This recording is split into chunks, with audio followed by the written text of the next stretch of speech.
Om Swastiastu. Baik, pada kesempatan kali ini, kami dari kelompok 15, di sini kami akan mempresentasikan mengenai materi analisis pesaing untuk memenuhi mata kuliah kewirausahaan. Baik, next.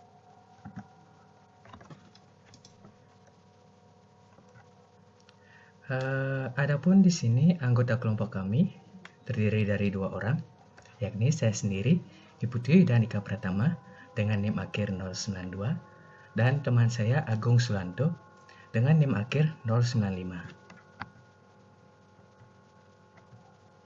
Next. Di slide ini, adapun di sini pokok pembahasan yang akan kami bahas pada kesempatan kali ini ada 8 topik yang akan kami bahas. Yang pertama yakni memahami perubahan, yang kedua mengenai pengertian pesaing, yang ketiga mengenai identifikasi pesaing, yang keempat menentukan sasaran pesaing, yang kelima ada identifikasi strategi pesaing, yang keenam ada analisis kekuatan dan kelemahan pesaing, yang ketujuh ada identifikasi reaksi pesaing, dan yang terakhir topik ke-8 yakni strategi menghadapi pesaing. Next.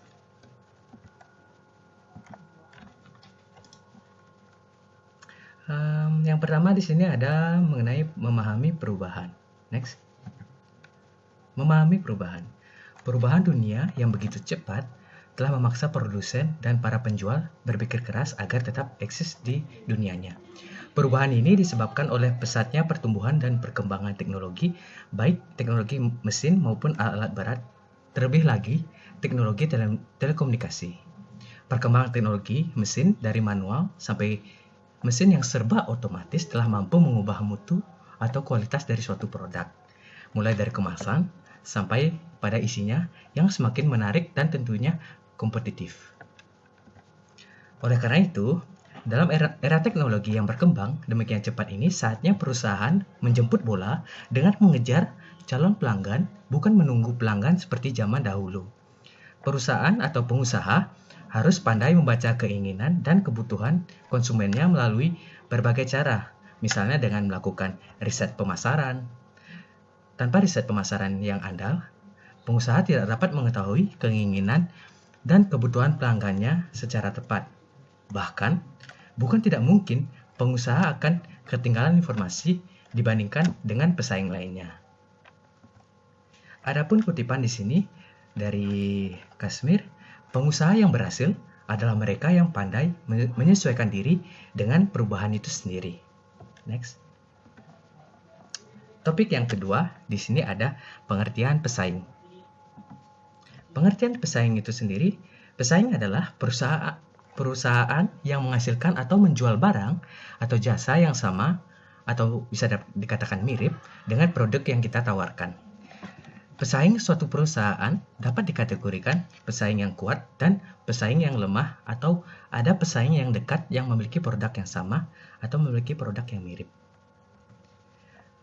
Di sini ada hal-hal yang perlu diketahui dari pesaing. Antara lain, yang pertama adalah kelengkapan, mutu, desain, dan bentuk produk. Yang kedua, harga yang ditawarkan. Yang ketiga, saluran distribusi atau lokasi cabang yang dimiliki. Yang keempat, promosi yang dijalankan. Dan yang terakhir, rencana kegiatan pesaing ke depannya. Next. Topik ketiga, ada identifikasi pesaing. Identifikasi pesaing. Untuk mengetahui jumlah dan jenis pesaing beserta kekuatan dan kelemahan yang mereka miliki, perusahaan perlu membuat peta persaingan yang lengkap. Di mana pembuatan peta persaingan ini digunakan untuk melakukan analisis pesaing, tepat sasaran, dan tidak salah arah. Langkah-langkah yang pertama yang perlu dilakukan perusahaan adalah identifikasi seluruh pesaing yang ada. Langkah ini perlu dilakukan agar kita mengetahui secara utuh pesaing kita. Dengan demikian, kita dapat memudahkan kita untuk menetapkan langkah selanjutnya atau langkah ke depannya. Identifikasi pesaing ini meliputi hal-hal berikut. Yang pertama, ada jenis produk yang ditawarkan. Yang kedua, melihat besarnya pasar yang dikuasai atau market share pesaing. Yang ketiga, identifikasi peluang dan ancaman. Yang keempat, Identifikasi keunggulan dan kelemahan. Next. Topik keempat di sini ada menentukan sasaran pesaing. Menentukan sasaran pesaing. Setelah kita mengetahui tadi pesaing dan market share yang telah dikuasai, kita perlu mengetahui sasaran dari pesaing dan siapa yang menjadi target mereka selanjutnya. Sasaran pesaing antara lain memaksimalkan laba, memperbesar market share, meningkatkan mutu produk, atau mungkin juga mematikan atau menghambat pesaing lainnya. Jika sasarannya untuk memperbesar pasar, kita perlu mengetahui apakah pertumbuhan market share yang dimiliki cukup besar. Biasanya meningkatkan market share dapat dilakukan dengan promosi yang cukup gencar dan diimbangi pembukaan cabang baru yang gencar pula. Peningkatan market share ini juga dapat dilakukan dengan cara penurunan harga, mengingat mereka memiliki biaya operasional yang relatif cukup rendah. Hal yang juga perlu diselidiki adalah bahwa peningkatan market share dapat pula dilakukan dengan cara mengambil market share pesaing lainnya. Next. Nah, untuk materi subbab kelima akan dilanjutkan oleh teman saya Agung Sulanto. Untuk waktu dan tempat dipersilahkan. Baik, yang kelima ada identifikasi strategi pesaing. Tujuan perusahaan dalam menjalankan usaha atau bisnis adalah untuk memenangkan persaingan. Oleh karena itu, setiap perusahaan memiliki strategi tersendiri untuk mematikan lawannya. Semakin ketat persaingan, maka semakin canggih strategi yang dijalankan. Berbagai strategi dapat dijalankan oleh pesaing. Secara umum, strategi-strategi tersebut adalah sebagai berikut. Yang pertama, strategi menyerang pesaing yang lemah lebih dahulu. Yang kedua, pesaing langsung menyerang lawan yang kuat. Yang ketiga itu strategi gerilya. Yang keempat itu bertahan terhadap setiap serangan yang dilakukan lawan atau mengimbangi serangan yang dilakukan lawan. Yang keenam ada analisis kekuatan dan kelemahan pesaing. Sama seperti halnya dengan perang militer, serangan terhadap musuh dapat dilakukan setelah kita mengetahui seberapa kekuatan amunisi kita dan kelemahan amunisi lawan. Di samping itu, juga harus dilakukan pada waktu yang tepat. Demikian pula halnya dalam dunia bisnis. Sebelum melakukan serangan terhadap pesaing, terlebih dahulu pesaing harus mengetahui kelemahan dan kekuatan yang dimiliki oleh pesaing. Kekuatan yang dimiliki pesaing harus dipertimbangkan, mengingat mereka dapat pula memanfaatkan kekuatan untuk melakukan serangan balik. Sementara itu, mengetahui kelemahan pesaing memudahkan perusahaan untuk melakukan serangan balik. Identifikasi kelemahan dan kekuatan dapat dilakukan melalui tahap-tahap sebagai berikut. Yang pertama, mencari dan mengumpulkan data tentang segala sesuatu yang berhubungan dengan sasaran, strategi, dan kinerja pesaing.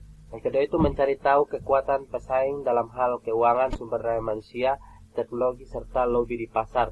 Yang ketiga itu mengetahui market share yang dikuasai pesaing dan tindakan pesaing terhadap pelanggan. Yang keempat itu mencari tahu kelemahan pesaing dalam hal keuangan, sumber daya manusia, teknologi, serta lobby di pasar. Yang ketujuh itu ada identifikasi reaksi pesaing. Setiap tindakan atau serangan yang dilakukan baik secara langsung ataupun tidak langsung akan menjadi perhatian pesaing. Tindakan pesaing terhadap serangan yang kita lakukan ditanggapi secara beragam oleh pesaing. Mulai langsung membalas, diam, berusaha mempelajari terlebih dahulu, baru melakukan serangan balasan. Oleh karena itu, kita juga harus mempertimbangkan reaksi pesaing terhadap tindakan yang kita lakukan. Jangan sampai serangan balik malah menjadi bumerang bagi strategi kita. Sebagai contoh, beberapa reaksi pesaing terhadap serangan yang dilakukan adalah sebagai berikut. Apabila kita menurunkan harga, akan diikuti pesaing dengan menurunkan harga pula.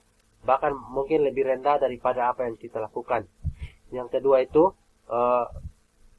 apabila kita memberikan hadiah berupa undian atau langsung, akan dibalas pula dengan pemberian hadiah yang lebih baik. Yang ketiga itu, apabila kita memberikan diskon dalam jumlah tertentu kepada pelanggan, pesaing juga memberikan diskon yang lebih menarik dengan nilai yang lebih tinggi pula. Yang keempat itu, apabila kita membebaskan biaya-biaya seperti biaya administrasi, sudah pasti akan diikuti pesaing dengan jumlah biaya yang lebih murah.